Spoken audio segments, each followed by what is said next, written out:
5 राज्यों के चुनाव चल रहे हैं, 4 राज्य और पुडुचेरी। मैंने कहा कि थोड़ा सा हम लोग कलकत्ते में बैठे हैं तो इस पर चर्चा की जाए। कैसे देख रहे हैं माहौल को?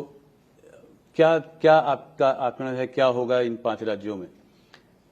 देखिए, पांचों राज्यों की स्थिति अलग अलग है, लेकिन मैं मानता हूं कि इस बार भाजपा के लिए और बेहतर सिचुएशंस है सभी राज्यों में।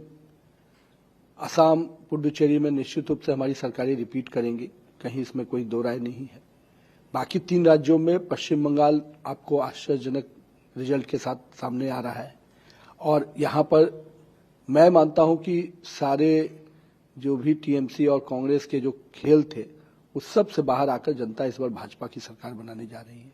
तो असम पुडुचेरी में सरकार बनेगी और आप कह रहे हैं कि बंगाल में भी सरकार बनेगी? 100% अब जो सिचुएशन बन रहे हैं और जो जनता का मूड दिख रहा है, पश्चिम बंगाल में भारतीय जनता पार्टी की सरकार बनने जा रही है। तो पिछली बार भी माहौल 2021 में भी था कि भारतीय जनता पार्टी की सरकार बनने वाली है। इस बार 2021 से क्या अलग है? क्या भरोसा दे रहा है आपको कि इस बार आप सरकार बना ले जाएंगे? देखिए, पिछले बार भी जितने गुणात्मक तरीके से हम आगे बढ़े, 3 से 77 सीट पर आए, अगर उसी स्पीड को अगर हम मेंटेन करें तो इस बार तो 100% हम अपनी सरकार बना रहे हैं। जहां तक अनुभव की बात आप कह सकते हैं, जनता कार्यकर्ता का एक जो माइंडसेट दिखता है और आम आदमी का जो रिस्पांस दिख रहा है कार्यक्रमों में, रोड शो में, गति बैठकों में, कहीं ना कहीं वो स्पष्ट है कि इस बार टीएमसी के जो अनारकी रही, जो गुंडागर्दी रही, करप्शन रहा, बांग्लादेशी घुसपैठ से आम आदमी त्रस्त है, तो ये सारे मुद्दे निश्चित रूप से टीएमसी के पूरे अगेंस्ट जा रहे हैं और भारतीय जनता पार्टी इन मुद्दों की लड़ाई लड़ी है, तो निश्चित रूप से अग्रणी रूप से हम इसमें आगे बढ़ेंगे।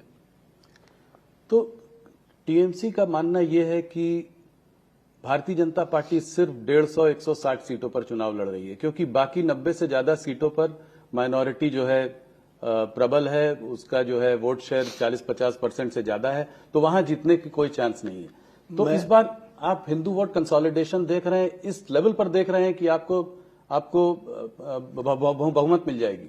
देखिए, हम तो 294 सीट पे चुनाव लड़ रहे हैं जी, ठीक है। उनके आंकड़े किस प्रकार से वो कैलकुलेट करते हैं वो उनकी पार्टी की रणनीति होगी, लेकिन हम तो देख रहे हैं कि इस बार अगर हिंदू कंसोलिडेशन से ज्यादा पश्चिम बंगाल की जनता बांग्लादेशी घुसपैठ के विरोध में है, और उसमें चाहे हिंदू कंसोलिडेशन कहिए या आम नागरिक जो पश्चिम बंगाल का है, जो भी लंबे समय तक यहाँ रह रहा है, वो निश्चित रूप से बांग्लादेशी घुसपैठ के विरोध में है। और इसको जिस